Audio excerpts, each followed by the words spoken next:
Welcome back to another episode of the Braun Performance and Rehab Podcast, powered by ISOFIT, Oro Muscles, and Firefly Recovery.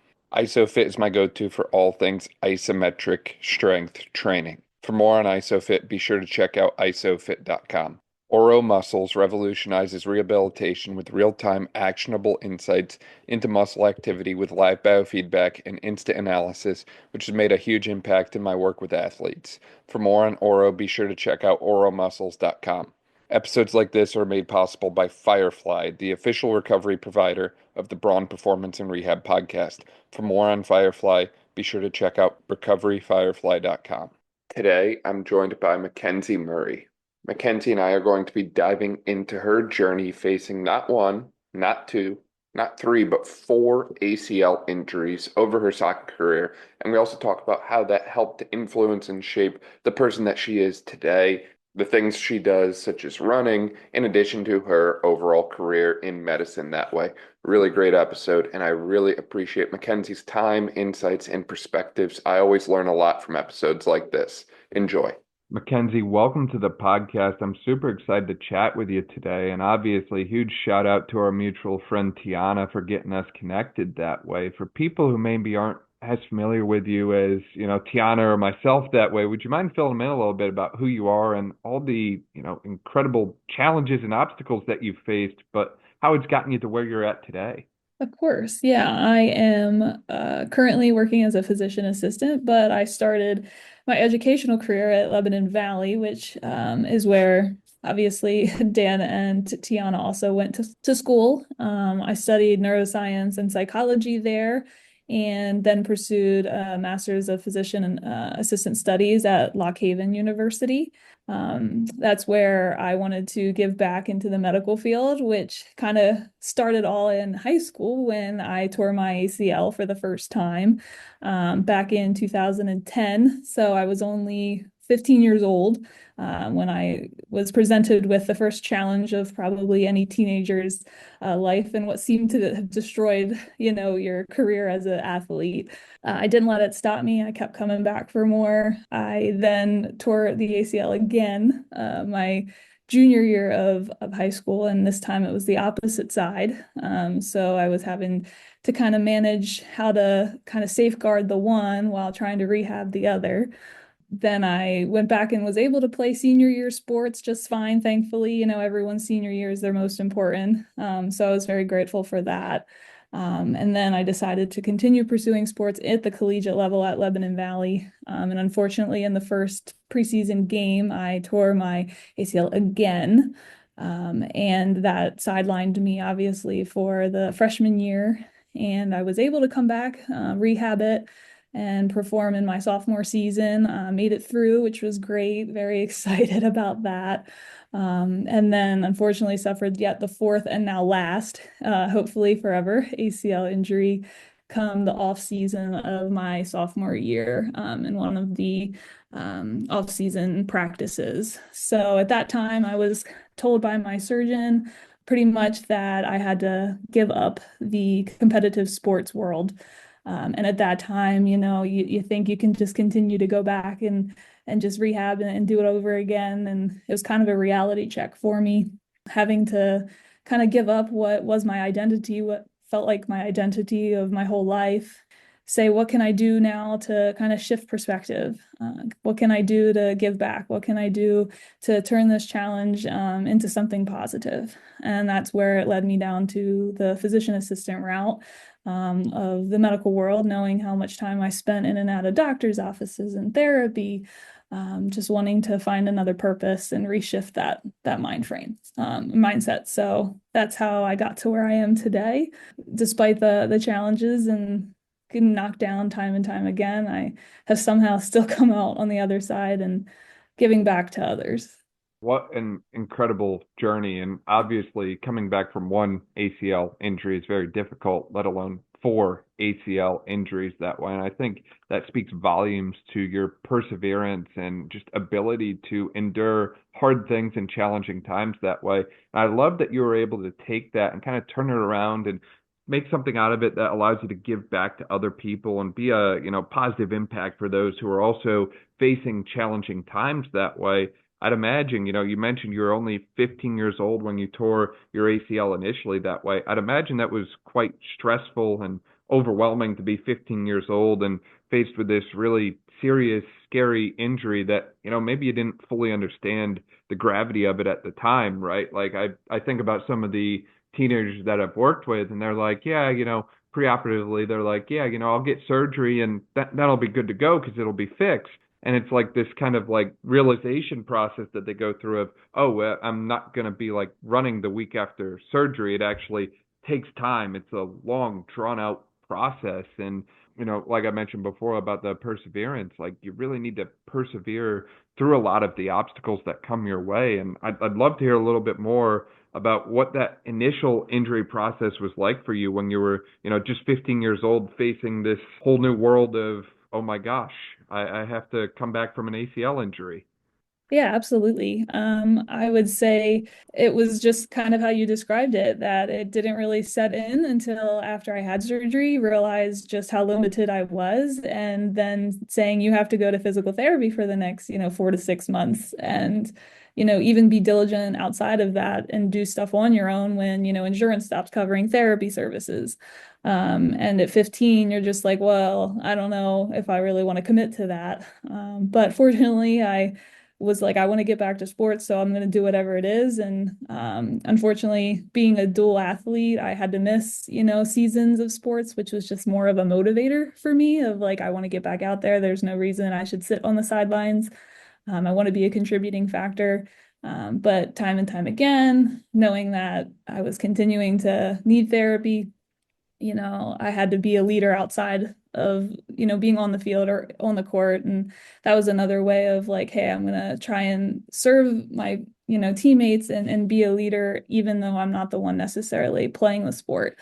But getting back to what you were saying and what that looked like, therapy, going to it 3 and 4 times a week, it became like going to school for me. You would do it before school or after school, and it was more or less a way of life at that point. I didn't really think twice about it, especially the first time around. I just kind of did what I had to do and did what I was told, and that was that. I had 9 months to recover to get back to the next season. So, what seemed to be a long time went semi-fast when you're only needing to, think about it for that one time. But every time after that, it felt like, dang, I have to do therapy yet again for another 6 to 9 months kind of thing. I was more or less the type of kid that was just, if it's what I got to do to get back, then I'm going to do it, even if it's not the most fun or enjoyable task. Yeah, no, 100%. And it's interesting as you were talking, you mentioned, I kind of just did what I was told that way. I'm interested to hear in relation to your rehab experience and just your overall interactions with doctors and that sort of thing at the time. Do you feel like you were kind of given kind of like a seat at the table almost to kind of like express your concerns or worries, or did you not have any concerns or worries at the time? Or do you feel like it was kind of just like, hey, you're going to come here, you're going to do X, Y, and Z, and then you're going to leave, and then we've done the rehab or we've done the therapy, if you will, that way. Like I run into a lot of athletes who have had a variety of experiences in relation to the sports medicine space, and some of them feel like they're very autonomous and they're given a lot of control back, which I think is a great thing, and others feel like they're just kind of, showing up, being told what to do, and then walking out the door. And I'm interested to hear a little bit more about your own experience in that regard. I would say the first, 2 to 3 surgeries, post-op courses were fortunately very uncomplicated, straightforward. I didn't have like post-op pain for the most part. I got back on track with meeting therapy expectations per the timeline of things, which I was very grateful for. I think being on the younger side and having been an athlete and that rehab course was a little probably easier for me compared to somebody that may have been a little older or not as active. However, the fourth ACL, I did pursue a different surgical procedure. I went from cadaver graft to a patella tendon repair, and that course was far more challenging for me. So that was probably more where you were coming in of, did you feel like you had a say or were, having as easy of a time through it? No, absolutely not. That fourth time, I couldn't get extension back. I had way more post-op pain. I was limited in trying to get back to even walking with, a better gait, to then therefore limit me from being able to advance and go to running. Because if you can't get the walking correct, we can't go and proceed to the running side of things. So that fourth time around was definitely more of an eye opener, and I had to kind of reach out to my provider more often, obviously, saying and expressing like, hey, is something else wrong? Am I doing something incorrectly? Or is this like a normal course of action based on this type of surgical technique? Because it certainly was something I had to compare from my previous three surgeries of like, hey, it was kind of a cakewalk. Yes, the timeline was rough, but in terms of recovery, it all went pretty seamlessly. However, this time around, a whole lot different, a lot more pain, not progressing the way I wanted to. Will I even get back to like functioning at baseline again, let alone get back to my sport? So the first three procedures were all cadaver grafts? Correct. So I did the left cadaver, right cadaver, left cadaver again. And then after doing that one a third time, I was like, all right, I need to change up my method here. And this all was part of collaboration with the surgeon at that time too, which, he was working with me to achieve my goals, and that was to continue to return to play. And my timelines were a little bit more strict than probably surgeons would prefer. So the cadaver graft was what kind of made sense, and I probably was somebody that dictated that, even though that may not have been the best technique for somebody that wants to return to play, from what they know of research and studies of which technique may be of better fit for people wanting to return to play.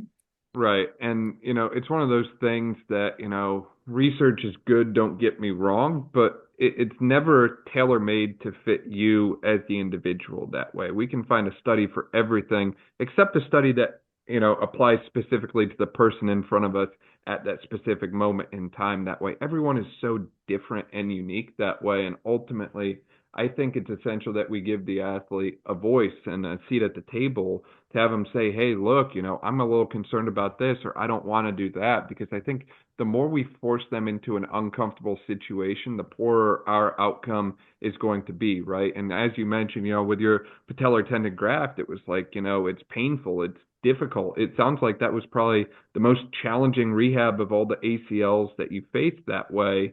So, it's natural from my standpoint. I'm not an orthopedic surgeon by any means, but it's like, there are other options. We don't have to do a patellar tendon graft for every single person we work with that way. It's all about finding what actually fits best for the person in front of us, as opposed to just throwing the same one thing at every single person we work with, I think.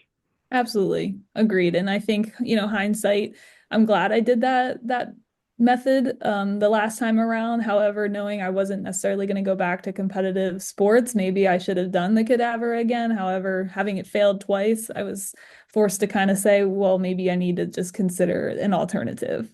Yeah, having not returned back to competitive play, which I still have not to this day, since that last surgery in 2015. Maybe a cadaver would have been fine post-operatively, but long term, I'm thinking my knee is stronger and better off this way, even just for the day to day that I'll have to endure moving forward for the next 50 years, hopefully.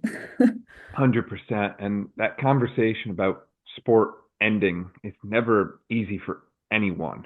And unfortunately, if you play a sport, eventually you're going to step on the field for the last time and suit up for the last time and have to deal with this, quote unquote, life after sport. Or, my kids call me the NARP because I just, don't play sports anymore. I'm just getting old, I guess. How did you approach that from your end, or your side of things, if you will? Because obviously it's a challenge for everyone, but it's even more of a challenge when it sounds like you didn't necessarily go out on your own terms, if you will. It was, kind of forced retirement from injury that way. So how did you kind of approach that end of sport, if you will, and what advice do you have for other athletes who might be facing something similar now?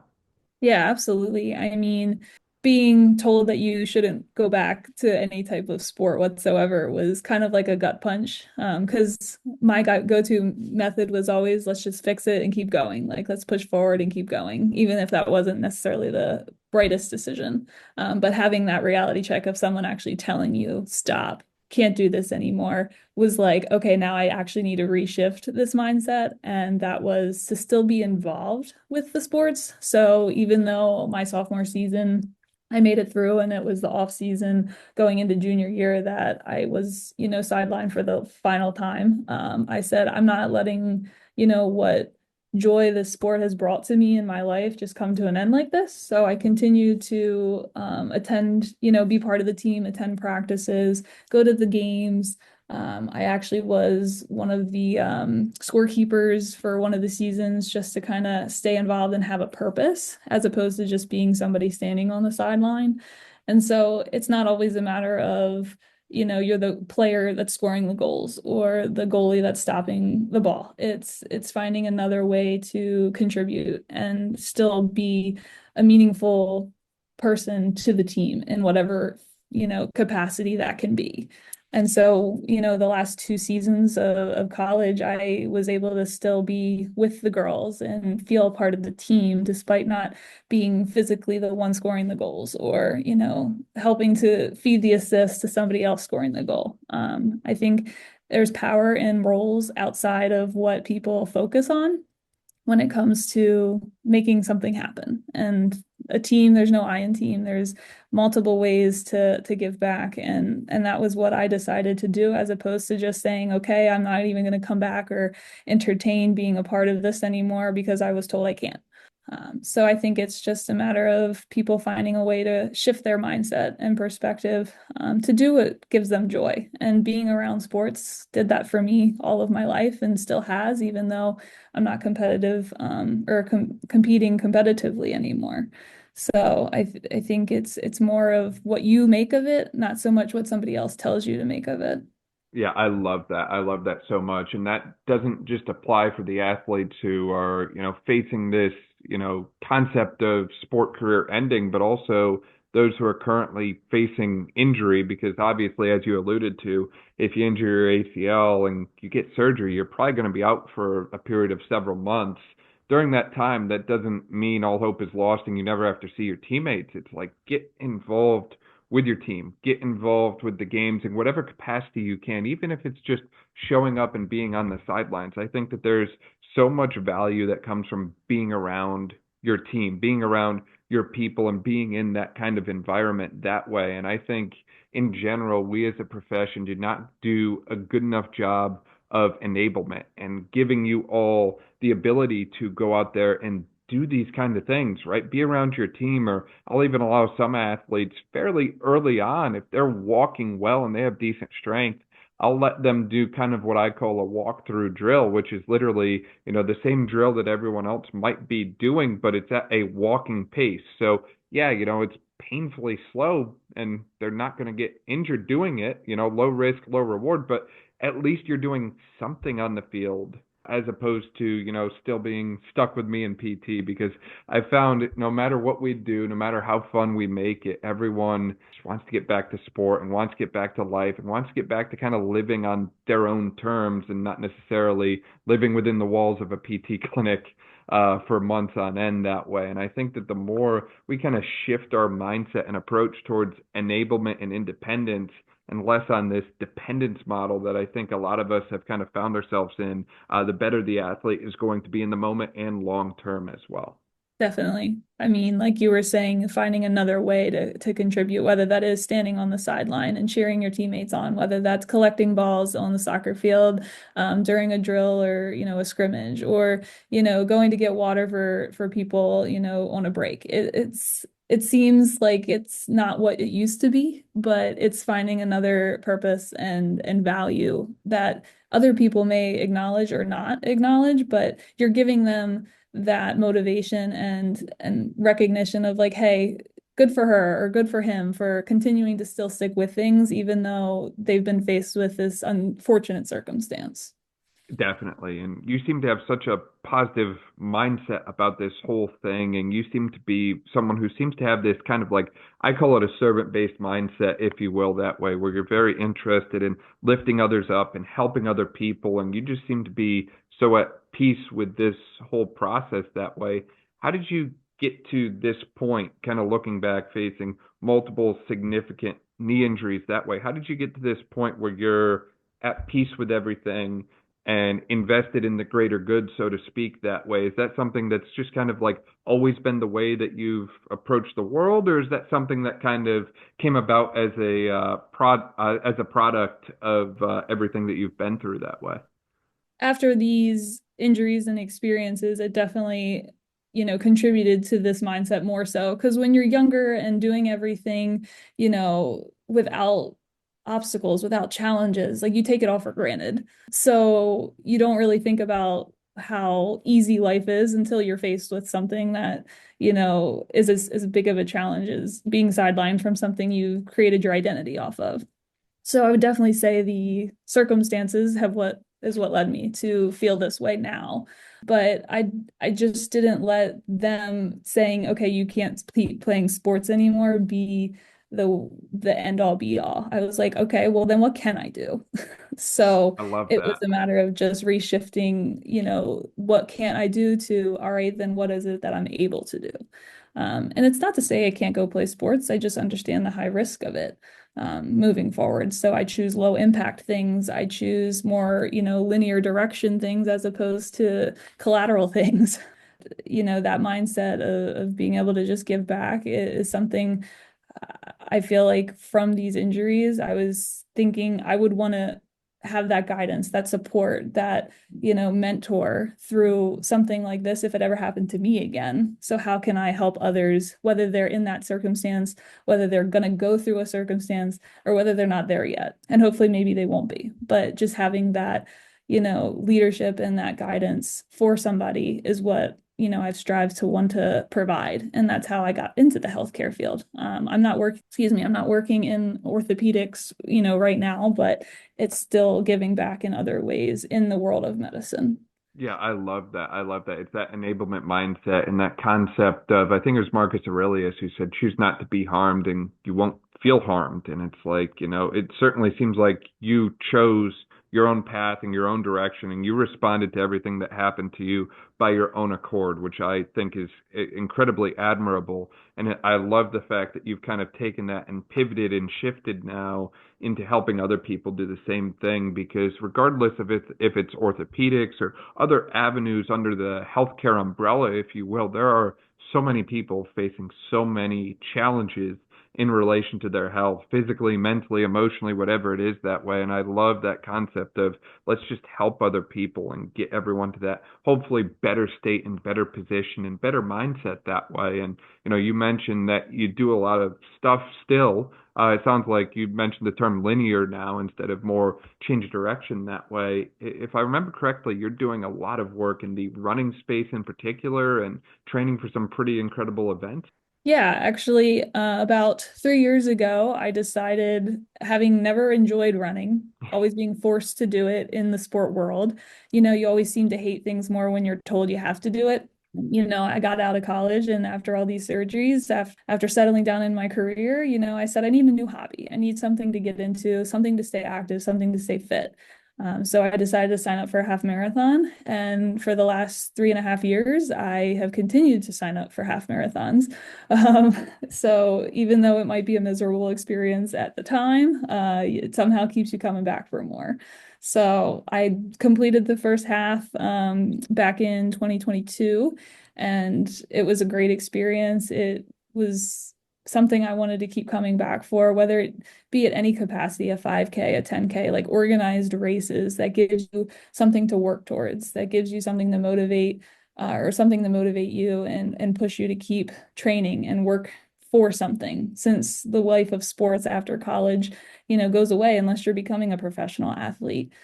So I think a lot of college athletes feel like they do lose their purpose when it's time to graduate, and it's on their own accord, in the sense of, hey, now I have to stop unless I'm going pro. Finding other ways to keep fitness, to keep health is the forefront of my life purpose. Intentionally, I've just found these races to be something I look forward to. I get friends involved. I have two half marathons coming up here in April of this year. I'm looking forward to that. but I don't find myself running that often. I do more cross training that's low impact, just simply from my history of the knee injuries and to preserve my joints as much as possible. I do more cycling on a daily basis, some strength training as well. And then I save the running for maybe a couple of weeks prior to the race and just to get the feel of that back under my feet instead of doing that here day in and day out and hopefully prolong the need for any other surgeries. What made you decide half marathons? I don't know. I just felt some patient or some people that I had been friends with had done some, and I was kind of having like FOMO. And I said, well, maybe I should give it a try. Because I've run like 5 miles before, 6 miles before for other things. So I was like, I need to push this distance to something I never thought I would touch. So here I am with half marathons and never thinking I would have done five at this point in my life, let alone in the 3 years' time. Been incredible, the endorphins you get from it. And I've honestly had friends that have suckered me into doing more. I thought I would maybe put it on pause and do lower distance moving forward. But, when you have your friends that are like, let's go do it again. And I was like, okay, we'll do it. We call that positive peer pressure, right? Positive, of course, because it's a good outcome, we hope. So I just I have found such joy and excitement over having something to push myself towards again, which it's like a big game or a championship from back in the day, except now it's a race that you get a medal at the end.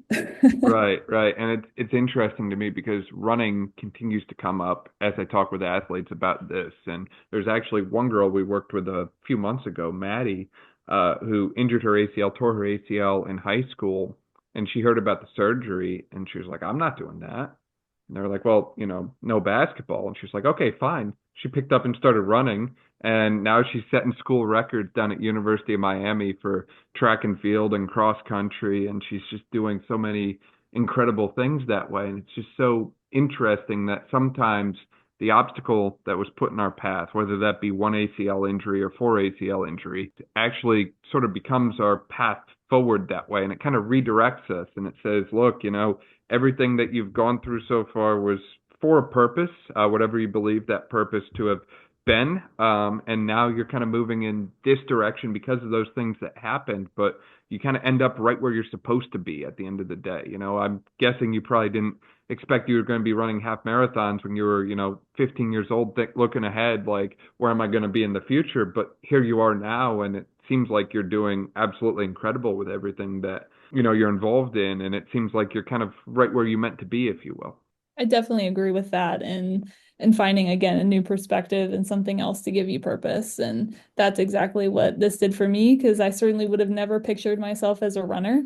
I wouldn't necessarily say I'm a runner by any means. However, you can find joy in things and feel good about what you do, even if it's at a walking pace or a jogging pace. We're not out there to win the marathon or the half marathon. We're just there for our own greater good and purpose and something to challenge us, but not kill us. Right, right, So exactly. absolutely, it's been amazing to see, I think, myself evolve over the course of the last, 5 to 10 years from these injuries back when I was, 10, 15 years old to now at almost 30 years old. It's been incredible. And I have a lot of support with friends and family that have gotten me here, and I can't discredit all of them and their support over this time because it didn't happen. I didn't do it alone. Right. And I think that support group is huge in relation to any kind of injury that way, right? Having people around you that can motivate you, support you, because, unfortunately, there are days when not everything is sunshine and rainbows, and it can be really challenging and just straight up dark sometimes. And I think having people in your corner that are able to kind of help you through those times is really essential, but not just when you're facing the injury, but also afterwards. Like you mentioned, now it sounds like running half marathons is a bit of a social event for you.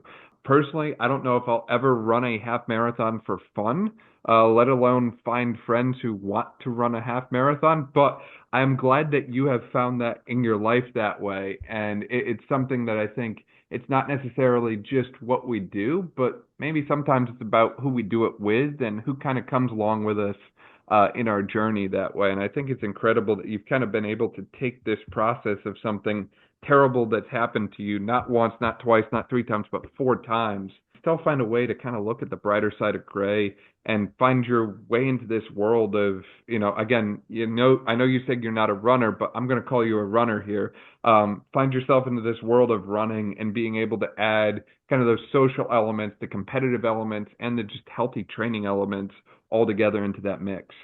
Absolutely. And like you were saying about it being more of a social thing, that's 100% what it is. And I have this friend who wasn't ever an athlete, didn't play sports, wasn't really a runner either. And we all got started. And now it's her and I kind of pushing each other to say, hey, what's the next event that we're going to do?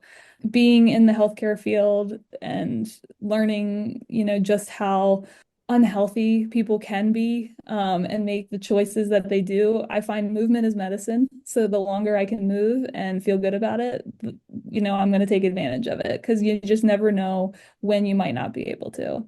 And, that's what I'm here doing in the healthcare field. I'm helping right now currently doing weight management and, helping patients get and reach their goals, help talk through like nutrition and lifestyle changes that would be beneficial. So I think this atmosphere for me is, hits home because I had to make a lot of those types of decisions back when I was sidelined, when I couldn't do necessarily all the lifestyle things from an activity standpoint, to stay healthy, in other words, because they always say diet and exercise, but when you don't have one of those elements to necessarily go off of, what can we do to flex and make it happen? So I'm really enjoying my current role in the weight management world, and helping those patients in that way and kind of use my experience in a way of saying, how can we, flex in the seasons of life when not everything can be consistent or as planned.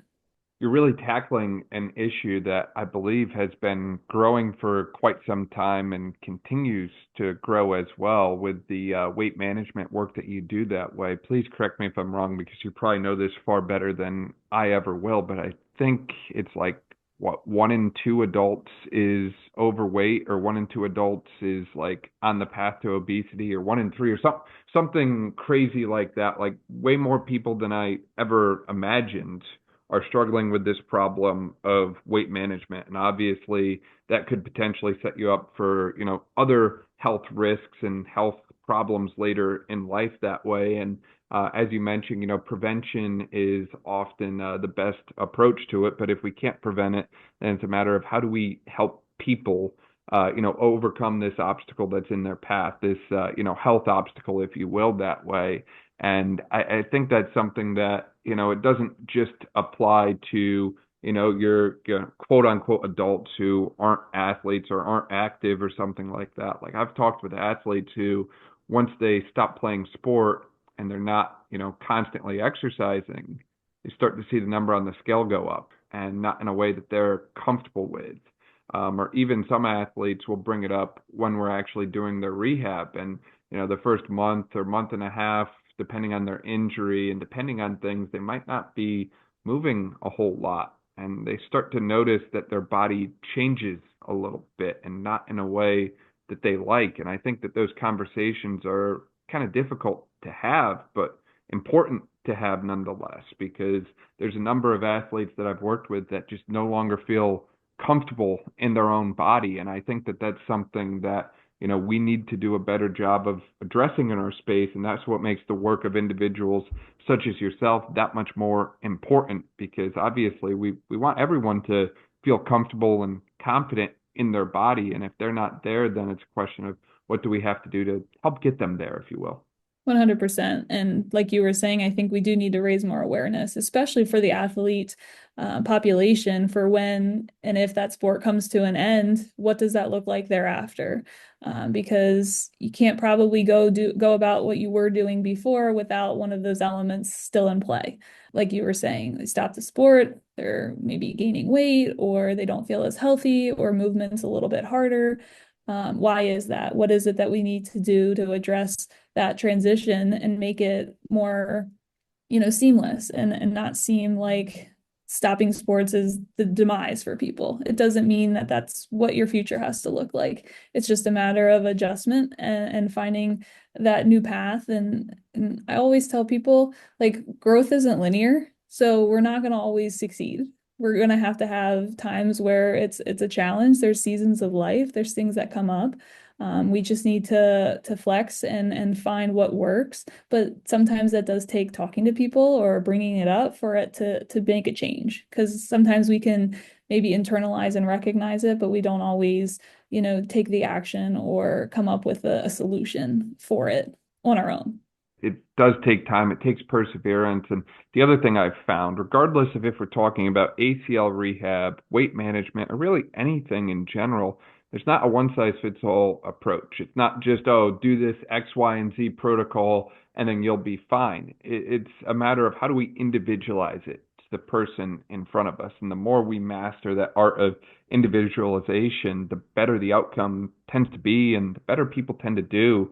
And on the point you made too about, post-athlete life, I continue to, open TikTok and Instagram, and I feel like every day I see something new that athletes are getting into after sport, and I absolutely love it, right? Whether that's, Pilates or this high rocks thing that I really don't understand, but it seems to be, growing quite rapidly, CrossFit, running, all these different things that it's like, maybe they never thought about doing that when they were playing sport, but now that they're, quote unquote retired from sport, they're able to pursue things that they never thought they might try. And they find themselves with a lot of time that they can actually, kind of try and, you mentioned things that are not always linear. And sometimes we try things and fail at them. And it's like, you can try and fail without consequence when sport is not in the picture. When you're playing a game, if you try and fail, it may unfortunately cost your team the game. But, if you try Pilates and hate it, and then try yoga and hate it, but then try high rocks and you love it, like that's perfectly okay to have tried and failed multiple times. Now that kind of like pressure or, that kind of stress of winning that often comes in team sport is not in the picture, if you will. That expectation with sports is definitely different. Obviously, post athlete as well, like you were saying, it's not necessarily a competition with anyone else. It's just within yourself if you have that competitive edge. But yeah, it's trying new things, finding what you enjoy, what maybe is a new, form of socialization, because like some of those things you were mentioning, it oftentimes is like you build camaraderie with people doing your Pilates program, that's going to the high ropes course, that does hot yoga with you, whatever, your form of movement may be. It can create a new, purpose for you as opposed to it looking more for a competitive nature. And that brings you joy. Kenzie, what do you feel like is your biggest piece of advice to someone who might be currently facing knee injury or knee injuries, plural, that way, based on your own experience? I would just say, if people try to tell you you can't do something, use that as fuel to and your fire to find something that you can do.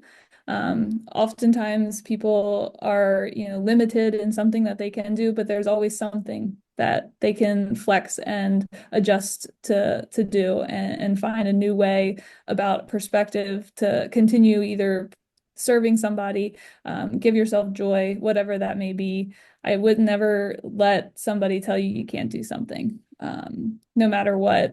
It's really comes within. You might have to find a little bit of introspection and find what maybe can bring you joy, and whatever that looks like, you can find out a new path. You don't always have to be going in the direction that maybe you thought. You could find yourself being way more happy and doing something else in the long run if you're able to shift that perspective and not have the tunnel vision of, hey, this is all I'm allowed to do. Find a new purpose.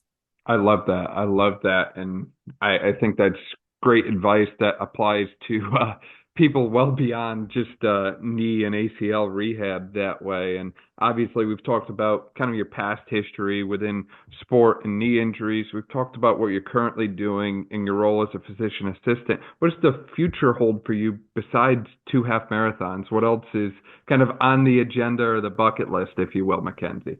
I would say I would like to continue to race And there has been mention briefly, haven't committed, but potentially one marathon, maybe in my life. But aside from just the sports or activity standpoint, just continue to be a good friend. I have my two best friends having children this year. I just welcomed a nephew into the world last week. So now I have a niece and a nephew. So continue to, uphold my aunt duties. I have a great significant other, so I hope one day that I'll be able to get married and start a family of my own type thing. So those are things on the horizon. I think I have a great life. I have nothing to complain about. As much as it may have sounded, difficult with my injuries and such, hindsight, there's a lot worse that could have happened. So I'm very grateful for these experiences, despite maybe having set me back in one way, but I was able to find a different path that has led me to fulfillment and enjoying my life. I love that. It's not what's happened to you, but it's how you choose to respond to it at the end of the day. Couldn't have said it better. Mackenzie, for people who want to find out more about you and keep up to date with all the incredible things that you're doing, where can they find you at? They can contact me I'm on some social platforms, some Instagram, hashtag or at symbol Ken's 1795. That's where my primary source of social media is. And I'm also on Facebook with my full name, Mackenzie Murray. That's another place to find me on the social platform. That's awesome. We can link to that Instagram account in the description below too. That way, if you didn't quite catch it, you can just click there and keep up to date with everything that Mackenzie is doing. Mackenzie, this was really incredible. Thank you so much for your time, and just props to you for overcoming all of these incredible obstacles that were put in your way and finding a way to get to this higher ground of life that you're in now. It's been absolutely incredible to hear about your journey, and I love what you're doing now. Yeah, of course. Thank you so much for your time, Dan, and all that you do for the athletes and those, recovering from injury. I know, can speak personally, appreciate your time and dedication because therapists become the patient's family in another way. They're therapists, they're their mom, their dad. They kind of serve all roles, giving back to their patients and getting them back to where they want to be, whether that's on the field, on the court, or just back to life.